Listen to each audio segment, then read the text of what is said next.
We should talk about Curia and Savathun and what's going on there, because it did seem like the season did seem a bit like, another nebulous threat. The Vex have turned the lights off, but now it's seeming like there's a bit more happening behind the scenes, and it might involve probably the second most interesting enemy in the game. So what's going on there then? Well, I think the first thing to understand is that anything where the Vex are directly attacking the city is cause for real concern, because they have never done something like that before. This is completely bespoke in terms of Destiny's history and lore, because the Vex don't tend to mess with things like the Traveler, Guardians, Ascendant Hives, stuff that's paracausal. They don't tend to mess with powers that they can't easily predict and understand unless there's an absolute degree of certainty for them. So, yeah, things like Panoptes, Infinite Mind, all that good stuff, yeah, they're totally for that. But literally taking the entirety of the city and plunging it into a simulation of darkness, and also siphoning off the power from the city, as it turns out, according to some of the lore and the extra story beats that we've gotten throughout the new season. Yeah, that's a really ballsy move by the Vex. And it was one of those very interesting moments where everyone was kind of like, well, is this just the Vex being the Vex? Is this related to something in the Vault of Glass? Yeah. And as it turns out, we kind of get a glimpse of it in the first mission, which is a taken Vex Hydra. If you flee the first story mission boss, you'll try and jump through the portal, but it'll dissipate, and all the Vex security walls come in around you, and suddenly a bunch of Vex Hydra spawn, but in the middle of all of them there is a giant Vex Hydra, but it is very clearly taken. And there is one easy description of an important Vex Hydra that comes up consistently in the lore and would tie this all in with Witch Queen and make this really the first sort of prelude chapter to Witch Queen, and that is Quria. And Quria is, to give it a really simple summary, it's basically a Vex mind that is kind of the reason why Savathun is able to use the same Taken powers of Oryx and is able to control the Taken. And it's really scary. It's got tons of lore in the Books of Sorrow, but it's an unbelievably important part of Savathun's plan, I think. Is Curia the reason why, like the technical reason why the loop exists? Like that's how she's able to use the time manipulation, right? As best we can tell, yes. There are tons of signs pointing to it. Things such as, you've got the 3 repeating story missions in the Dreaming City, right? And in one of them, there is analysis that is made by Osiris, because we go ahead and we send some of the telemetry and data that we gather from the repeated missions to him.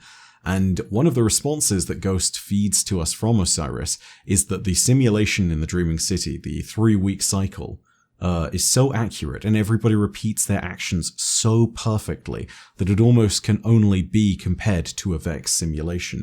You take that, and then you have a whole bunch of other name drops, such as specific Taken entities that seem to indicate Quoria's name, and it's one of the moments at which you then look deeper into the lore. And even in the deceptive lore books, like, say, Truth to Power, there are these moments where Quoria is name-dropped. And so it's one of these very interesting points in the story where we didn't exactly get the perfect confirmation. But the fact that Savathun caused the curse on the Dreaming City basically implied that yes, this is exactly how it went down. Or even if it wasn't, that there was some close approximation of this that allowed this to happen. So, yeah, Quoria is definitely somehow tied to the Dreaming City's 3-week cycle and the curse. Yeah. And more importantly than that, perhaps, they are tied to whatever's happening right now inside of the Vex domain. And I think if there's one more thing to say, it's that the Vex are really interesting in the sense that they don't expect subterfuge. They don't expect sabotage. Osiris says as much when you're starting the new seasonal activity Override. Sometimes you get a very telling, cheeky line of dialogue from him, which says the Vex see things directly, yada yada yada. They have no, they have no mind for sabotage and subterfuge and all that. And he says, "Who knows what could be hiding inside their network? I don't know, but who knows?" It's this point of making very clear that the Vex do not operate like that. And so Quoria, a Vex Taken that is being forced inside their network, makes tons of sense because they are able to recognize all of the different commands that it would be able to give. It has an overriding will because it's being controlled by a being that supersedes the power of the Vex by being paracausal. And then, after all that's said and done, it makes all the more sense because the bosses that we face in this season are called subjugated minds. And that implies that you have a bunch of different Vex that aren't actually acting of their own will. They're sitting there and they're obeying the will of Coria and therefore the will of Savathun. So the link is really quite clear and quite obvious. It's just a case of how they reveal it over the few story beats that they'll have over the next few weeks. And it's really exciting to see. Just fantastic occasion to bring a villain like this through because it's a little bit like Mithrax in that sense. Yeah, you have this character that's been built up a lot in the lore. Yeah, exactly. This has been 6 years in the making. And finally we get to fight them in game.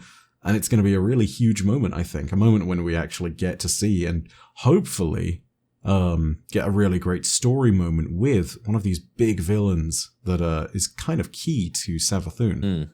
Yeah, there's only one there's only one taken Vex Hydra that is unaccounted for that it would make sense to be. So if there's a random Vex taken Hydra that they're teasing with a little flash at the end of the mission. I mean, I actually in the mission, I jumped off the edge. I think the portal disappears and then I went off, but luckily it respawned me in time to see because you only do that mission once, I think. Yeah. I think once per account, right? Once across account, yeah. Yeah, so you had to make sure you were paying attention at the time, which I'm assuming most people have done it. But the Hydra flashes for a second. I remember at the time thinking who is that? And then it kind of left and I was thinking, oh, that's interesting. But yeah, there's a mysterious Vex taken Hydra about. It's there's only one Vex taken Hydra that we know about. But interestingly enough, I mean, story wise, if we take out Curia in this season, what do you think the odds are on her being the enemy this season? Maybe the main villain. I think that the odds are, practically speaking, 100%. And there's not really anyone else, is there? There isn't one main villain. It's just the Vex are doing something. So it's just you would assume, and they showed it. So you would assume would take it out, the thing out. Yeah, it's very much a thing of a dual story, right? You've got the story inside the city of the FWC and the Fallen going on right now. But as for the main villain, the stuff that might actually unite everybody, yeah, it's definitely Coria. But it's kind of all the more reason to think that next season we're going to the Dreaming City.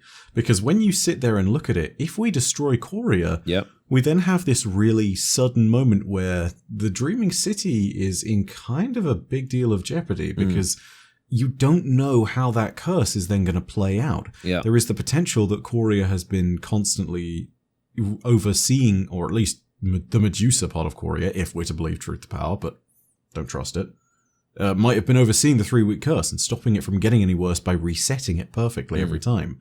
So we're not 100% sure what's going to happen there, but if we do defeat Coria in this season, we could go ahead and see the Dreaming City evolve even further than it has already. And if we don't see that going down, I mean, imagine a place in which we sit there and all of a sudden we have this moment where Coria retreats, and then it's okay, the simulation is ending, the Vex domain is being unthreaded from the city and is going to eventually evaporate and get destroyed.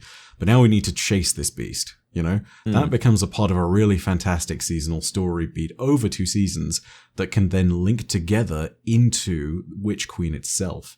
I think it's this fantastic thing of hunt the boss's minion and then hunt the boss, hunt Coria and then go on to Savathun. Yeah, exactly. Right? That's the most important thing. People, if you're not too familiar with Curia, whatever its name is, that is the direct line to Savathun. So Savathun is hiding, chilling, being sneaky, doing her little stuff. She's basically got an infinite farming loop set up on the Guardians in the Dreaming City where she doesn't have to do anything. She's just getting power just by sitting back, literally just like one of those macro cheats where you just glue your mouse and it just keeps going over and over again. So the Dreaming City, she's in a power advantage position, so she doesn't have to do anything. But when you take out Curia, then Savathun will have to act. So taking out Curia is then going to be the domino effect to Savathun will definitely do something once we take that Vex Hydra out. So it's definitely going to be something tying to the Dreaming City and